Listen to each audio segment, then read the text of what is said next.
Oh, right now? Okay.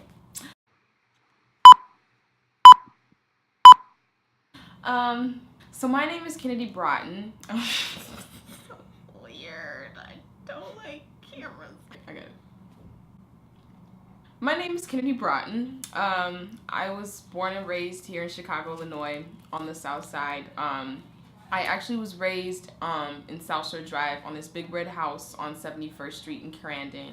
And it was like a black ass neighborhood. I played with all the little kids on the block and everything, and it was a space where I could truly just be myself in a community where I was around people that identified the same way as me, basically. Summers consisted of bike rides, games, homemade water slides, snow cones, and even during the school year, it was just a good community to be in. But it was very different from the school I went to. So when I came home, I'd be surrounded by people who made me feel like I was me. And when I went to school, I was actually the only black girl in the entire school. So there was no one that shared, my same interest. And it was really difficult because it wasn't even that I was being bullied or made fun of, but I just had a lot of identity issues because these are two very contrasting environments. I live in an environment where I live with people who identify the same way as me, and I go to school every day to people who ask me why my hair is the way it is and call me Oreo, say that I'm pretty for a black girl, that I talk white, that in a way I'm essentially lesser than them. And so that's kind of the way that I always felt. And as I got older and I went to high school, my high school was the first public school that I've ever been to in my life. I went to Catholic private schools, and so I always wore uniforms, sat and talked to the same people. No one was different. But in high school, public high school I should say, it was a very different environment. There was a lot of different sexualities and genders, and people identified different in high school than they did when I was younger. And since it was such a new, different environment for me, it allowed me to kind of search for my own identity. Within that search, I kind of found the arts. And when I found the arts, I realized how much art Chicago had within itself. By the time I was a sophomore, I just kind of started writing my life down in my journal. It's my journal.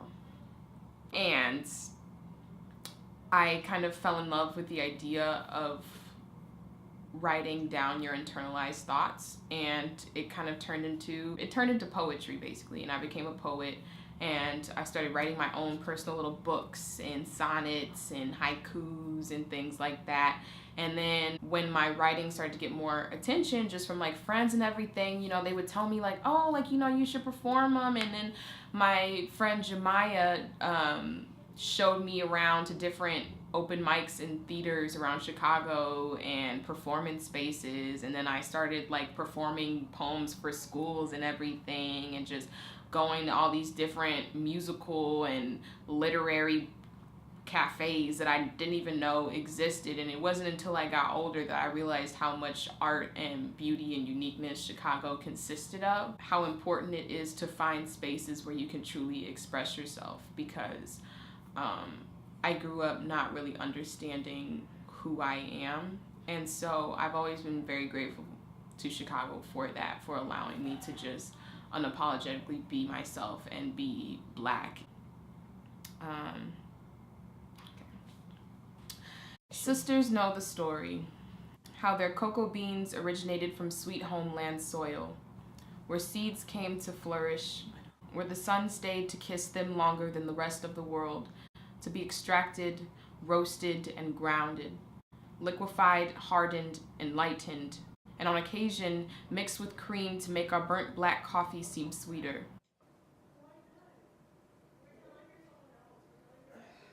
I can't do it on purpose, so. Locking of fingers, chanting that we made it, that our pain is beautiful, reassurance that these shatters of cocoa beans and African soil are fragments of Mother Nature's creations and blessings, Reminders that we are the underrated, unappreciated creators of the world, and because of that, we are beautiful. When a woman is fetishized for her skin from men like you, she is chocolate in the literal sense, a tangible food, a naughty temptation. She is a temporary taste, a release of endorphins that will soon vanish into oblivion. She sits under that sun for hours, tastes her skin. It doesn't taste like chocolate. She tastes like sweat and frustration. Spit on surface pavements, cigarettes crushed by scummy shoes like hot malleable steel. Manipulative, yet hardens over time. She tastes like birth, black Christ, holy water, 2 fingers dipped in her bowl on Sunday morning. She tastes used, bruised, and abused and forgotten. She tastes like sorrow and broken homes, shattered glass and collarbones, like burnt scalps and pressing combs. So whitewash, she tastes more like crackers than neck bones. She tastes like pterodomes and gunpowder, gasoline and cyanide showers, a powerhouse with no power, fueled off love gone sour. Her skin's like black babies' backs and ribs served on a silver platter, like the worn-out milk of Mother Nature's breast, whose flesh is deflated and overused. She tastes like black coffee, no cream, no sugar. No wonder it seems to you dark chocolate tastes so bitter yet so addicting. Her skin is not a cliche. Her skin is not food. The only edible thing about her are the people eating away at her usefulness. She tastes tired, yet alive. Strong with a soft side. She tastes like over 400 years of genocide. Makes you wonder why. With such rich flavor and history, you'd think you would know that she tastes like way more than just chocolate.